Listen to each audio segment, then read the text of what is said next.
So thank you very much. I have 25 minutes to kind of go over quite a little bit of material. We're thankful for the sponsors, which include Boehringer Ingelheim, Lilly, and Novo Nordisk for this activity. We're going to focus on overcoming some of the barriers to insulin therapy. I'm going to go over some of the issues and maybe some tools or some pearls to address them. We're going to look at early insulin initiation and some of the statuses as to starting insulin therapy and when do we start, at what point. I think if I asked most of you, when do you start insulin therapy, you say when glycemic control gets out of hand. But you'll see that the data from this and other country does not support that. We are also talking about long-acting basal insulins. We have the original basal analogs, but now we have ultra-long-acting analogs that we're going to introduce or focus on, and specifically on the efficacy safety of these preparations. They cost more. Are they any better? And then also consider some of the patient-specific issues with regards to starting insulin therapy or understanding some of the aspects. All right, so let's start looking at some barriers and consequences. We know from data, and this is UKPDS, that most people with type 2 diabetes, after 6 years of diabetes, will require some sort of insulin replacement. This is a slide that shows that 50% of these patients with newly diagnosed type 2 diabetes at 6 years required some basal or some insulin replacement. We also know from the UKPDS and from other studies that when you intervene in a timely fashion and reduce A1C levels, not spectacularly low, the UKPDS was around 7.2%, you get reduction of complications, specifically microvascular complications, and early correction of hyperglycemia has a legacy effect so that you can see these benefits even when patients are no longer in these studies. We also know that controlling glucose levels, so getting A1Cs down to under 7%, is associated with not only a reduction in morbidity and, in some cases, if you follow long enough, mortality, but also is associated with a reduction in diabetes-related costs, whether they're overall costs of treatment of diabetes or costs associated with complications related to diabetes. But within that background, we also know that when insulin is started in patients with type 2 diabetes, it's often started late. This was a look at 128,000 patients with type 2 diabetes that were at least on therapy. 68% of them were at least on an oral agent, looking at what A1C they got started on insulin therapy. Most of the time, basal insulin therapy. You can see one pill, 9.5% the A1C before starting insulin therapy. 2 pills, 9.6% the A1C. 4 pills, 10.1% A1C. So even though we might not think so, we often wait long past the due date to implement some injectable therapy to try and control glycemia.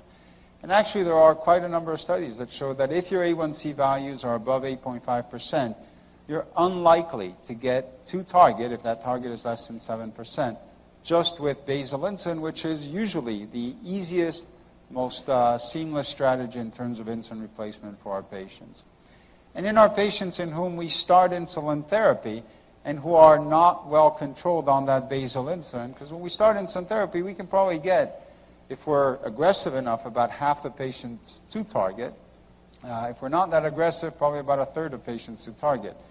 But of that half or 70% that are not at target, it takes us another 3.7 years to intensify beyond just basal insulin replacement. So there's a lot of, I guess you can call it inertia or time between intensification where patients are exposed to a lot of hyperglycemia. And this is yet another, so these are studies that are observational studies. They're looking at real-world data. This is looking at 105,000 plus patients in which they looked at the delay in intensification for patients with type 2 diabetes and compared A1Cs above 7% or less than 7%. And they related a delay in intensification to an increased relative risk of these events. These are mostly cardiovascular events, but you can see there's a substantial burden in terms of delaying appropriate therapy for these patients.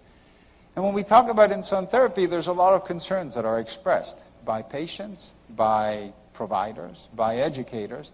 Patients are concerned about weight gain. Providers are concerned about weight gain. And that is a big stumbling block when we start talking about insulin.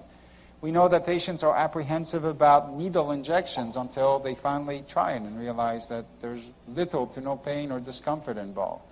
A lot of patients are concerned about side effects of therapy, of insulin therapy, and we're talking about hypoglycemia in this case, where patients think that this is the last ditch effort. If I go on insulin, I can't go back, and my diabetes is forever compromised. And that's a big stumbling block, because I bet you the number one question that you get when you ask a patient, do you think we could start insulin therapy, is, does it have to be for the rest of my life? And we're in Dallas. I was in Miami before Dallas. We have a large Hispanic community, and in this community there is the perception that starting insulin is associated with bad things happening, with complications occurring, whether it's the kidneys going or the eyes going blind and what have you. And so it's important for us to identify these patient barriers, and using a megaphone, as this picture illustrates, is probably not the best way of going at it. But the conversation that you can have with your patients is. And sometimes just asking the question, listening, confirming, and going from there can elicit the barrier that has stopped that patient from considering insulin therapy when it is appropriate. And two of the questions that I often ask that are very simple to ask and give me a lot of information is, what is the hardest thing about taking care of diabetes? It's kind of a general question. But maybe more specifically, what concerns or worries might you have about using insulin to treat your diabetes? And there you can start focusing on some of the issues that that patient may have that they may have not expressed because we did not ask. In terms of treatment goals, we now are in the era of individualized treatment. We know that if we have young patients who have little disease burden and can do so, we want to try to normalize A1C, while if we have older patients with a lot of comorbidities or complications, we want to be less aggressive in terms of A1C therapy. But it's important to discuss this and agree with the patient what type of A1C you are trying to shoot for and why. Why are you trying to get to an A1C that is targeted for that patient? And also address the elephant in the room, which is every time you mention insulin therapy, the patient starts thinking about weight gain because they've heard that, and they start thinking about hypoglycemia, maybe because they've heard it, maybe because they've been on insulin in the past and have stopped it. But those are two issues to address. And sometimes a conversation about not all insulins are created equal, meaning a premix insulin has a lot higher risk of hypoglycemia and weight gain than a basal insulin, or a basal bolus approach has more risk in terms of these two side effects than basal insulin. That may start to better define what are some of the treatment options for the patient. The other conversation and debate that went on for years is whether insulin was associated with cardiovascular risk. So starting insulin, do you increase your risk of MIs or heart attacks? And the origin that was done with glargine U100, so Lantus insulin, and the Devote that was done with degludec clearly showed that these two insulin preparations are not associated with an increased risk of cardiovascular event compared to usual care for origin or compared to glargine for Devote. Not only that, but with Devote, you started seeing some of the benefits of these ultra-long-acting insulin preparations in terms of lower rates of hypoglycemia. And actually in Devote, there was a lower risk of severe hypoglycemia for patients randomized to degludec versus those randomized to glargine U100 insulin. And we're not going to talk in this session about lowering cardiovascular risk any further, but you are well aware that there are now GLP-1 agonist preparation and SGLT2 inhibitor preparation that have been shown to actually reduce the risk of cardiovascular events and cardiovascular mortality in patients with type 2 diabetes at high risk for these events. Going back to the standards of care for the ADA, I'm sure you're all familiar with the options that are given. And if you start looking for insulin therapy, you'll see it after dual therapy and certainly after triple therapy. That's not necessarily what I put the slide on for. The reason I put the slide on is that the ADA says that you try a therapy and then you reevaluate. And 3 months later, If you are not at target, whatever target you and the patient have established as appropriate, you intensify therapy. You add a second agent. You revise treatment plans. You optimize whatever treatment they are on. And this process of going from one step to a second step to a third step needs to occur in a timely fashion. And we have just seen that it doesn't occur in months in real world. It occurs over years. And the first step that we often take in terms of insulin replacement, in this country at least, is basal insulin replacement. Why do we do it? It's easy. You take one injection a day, usually at night. You set one target, a fasting blood sugar, and we know that the goal, the purpose of basal insulin replacement is just that, improve the fasting blood glucose levels. And we know that by improving the fasting blood glucose levels, we tend to lower the overall glycemic burden. And as I stated earlier, with this strategy, you can get, if you're aggressive enough, at least half of your patients to an A1C target of less than 7%. And if you happen to have a A1C target less than 8%, even greater percentages. We also know that if you have basal insulin appropriately replaced, as is reflected in this slide, and you look at where the glycemic burden is, once basal insulin is appropriately replaced, the glycemic burden is postprandial. So in those patients on appropriate basal insulin, whose A1C is still above whatever target you're shooting for, you need to start looking to correct postprandial hyperglycemia. Let me flip the page. This is like a whirlwind through basal insulin. And I want to talk a little bit about the various basal insulins that we have available and something about their efficacy and something about their safety. You realize that we've had NPH insulin forever. And we all know that NPH insulin has a duration of action that's shorter than all of the other analog preparations, usually around 14, 16, 18 hours.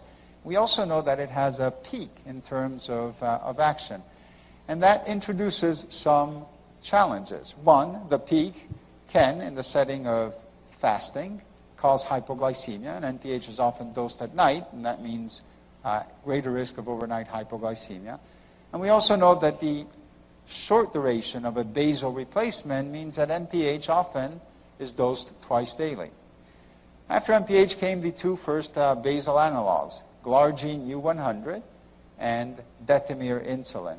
And when you look and compare these are pharmacokinetic profiles, so insulin concentration, you can see that what we've done is we've taken that same insulin amount and kind of stretched it out over now a period of about 18 to 24 hours.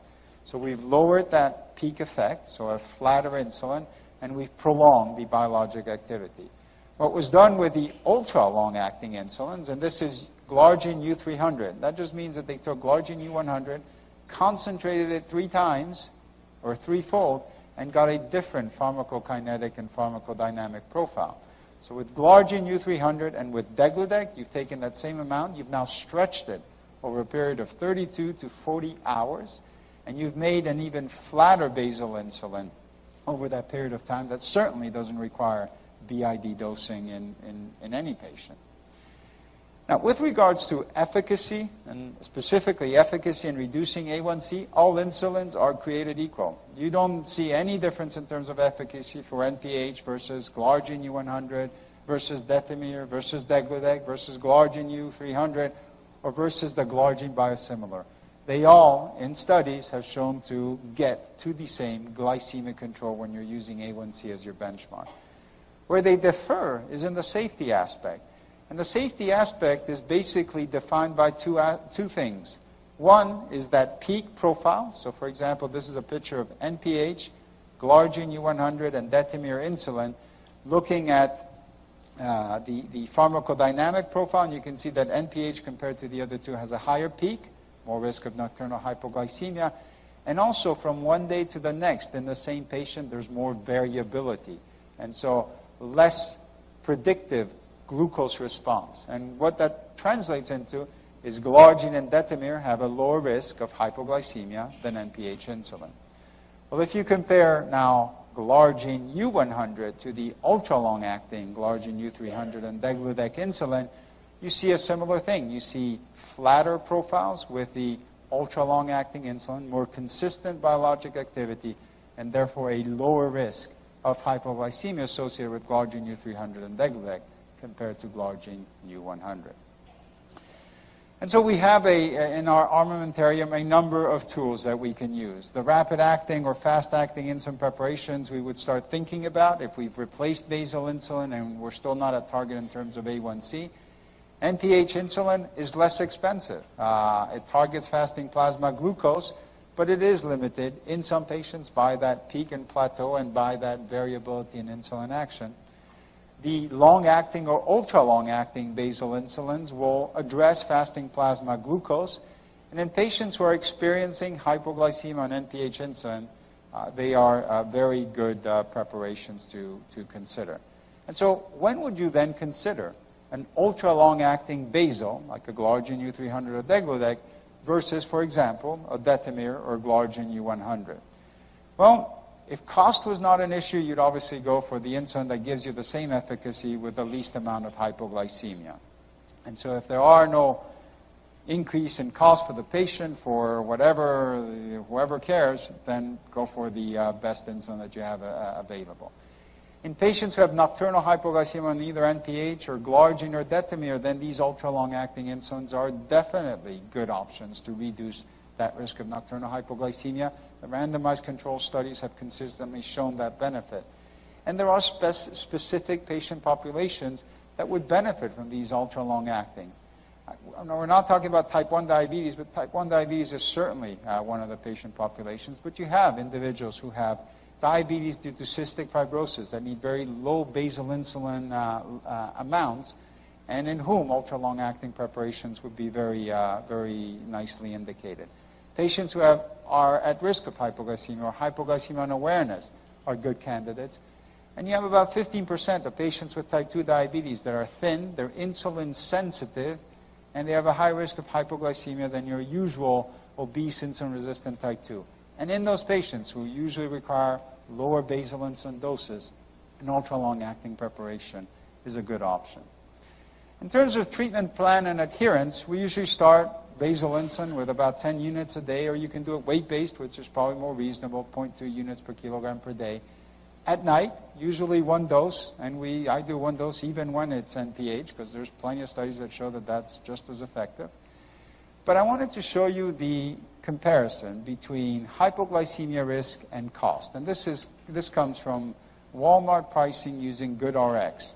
And what you can see is that if you have to pay out of pocket, and you have type 2 diabetes and you're not one of these patients that is at risk or vulnerable for hypoglycemia, you may want to spend $28 as opposed to $200 or $300 for an ultra-long-acting or a basal insulin preparation.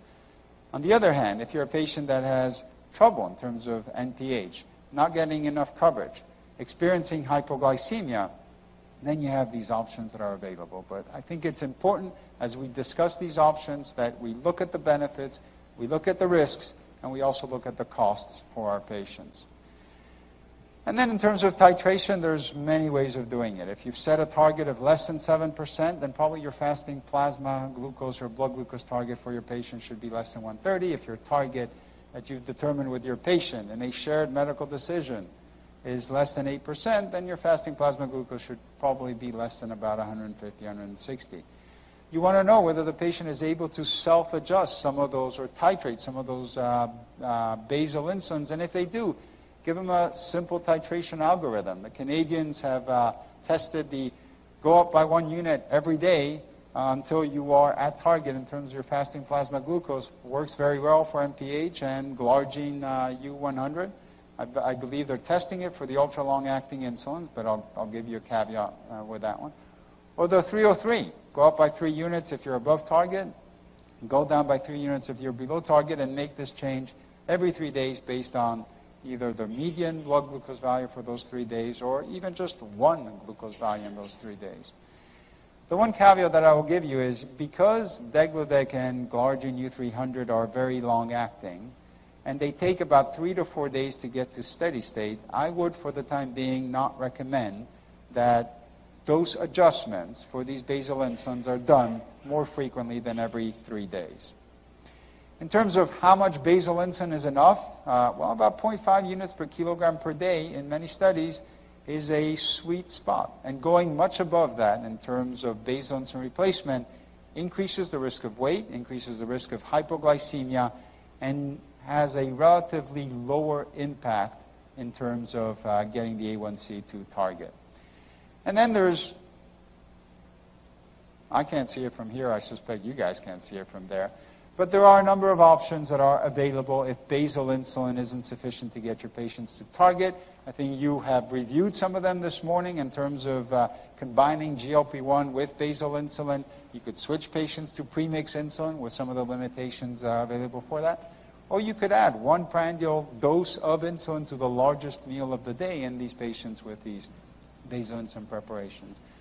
I think you've all seen the complementary effects of GLP-1 and basal insulin, and we're getting into an era of treatment where, while in the past, if you weren't controlled on basal insulin, we would automatically switch you to premix or start adding prandial doses in type 2 diabetes, to realizing that we have more effective and safe treatment by adding GLP-1 receptor agonists to basal insulin. And the rationale for that is that, for example, with basal insulin, you get good reduction in fasting plasma glucose. You add GLP-1 therapies, especially the longer-acting ones, and you get A1C reduction, incremental over that, and you get fasting plasma glucose reduction, and you can address some postprandial glucose. So that combination is even more effective than either of the individual components in getting A1Cs to target, and getting fasting plasma glucose to target, and certainly in addressing the postprandial glucose. And the combination also can mitigate some of the side effects that we see with insulin in terms of weight gain and hypoglycemia, because the GLP-1 mitigates some of the weight gain, but it is associated with increased GI side effects. And when you use the combination, and I think there was a talk about the fixed ratio combination, because of the lower or slower titration schedule, you mitigate some of the GI side effects, you get better glycemic control, and you reduce the risk or maintain the risk of hypoglycemia.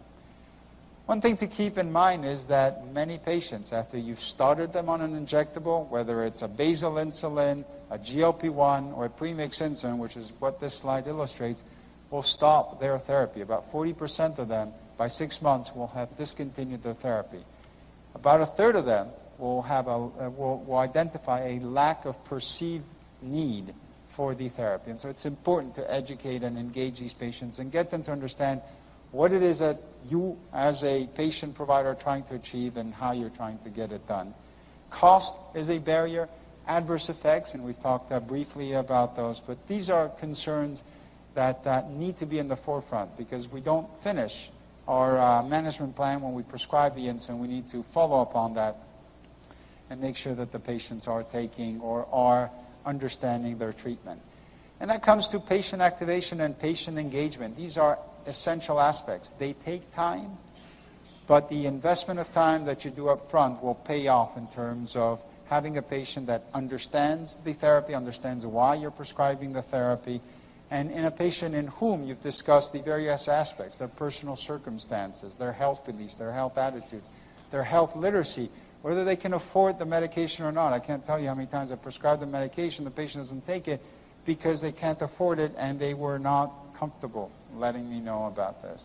And so patient activation is basically defined as how well a person understands his or her role in the care process, because without that role, you as providers have no efficacy, or actually efficiency. Efficacy, yes. And whether that person has the knowledge, skills, and capacity, and importantly, confidence to follow through in this role. And so one last pearl before I finish is, I don't know how many of you use the teach-back technique. It's a simple technique. It basically asks the patient to explain to you what it is that they understood about the interaction, about the plan, about the rationale for the plan, so that you can assess whether they understood what you were trying to communicate. You can clarify any misunderstandings or any questions that they may have, and you can ensure that when they leave your office, they are equipped in terms of the information to do what you need them to do. And oftentimes, I'll just ask the patient, and they find this humorous, but it serves the purpose. I say, okay, now pretend you're the doctor, and you're going to tell me, you're going to tell me exactly what I, as a patient, need to do and why. And you'll be amazed at what you will discover in the minute and a half that it takes you to do that. So with that, I'm going to end the talk. We talked about early glycemic control and the importance, both economic and in terms of health benefits. We've talked about addressing barriers and concerns, and briefly, we've talked about these ultra-long-acting preparations and the advantages in terms of safety and hypoglycemia that they provide over our basal analogs and NPH insulin, but also the increased cost associated with them.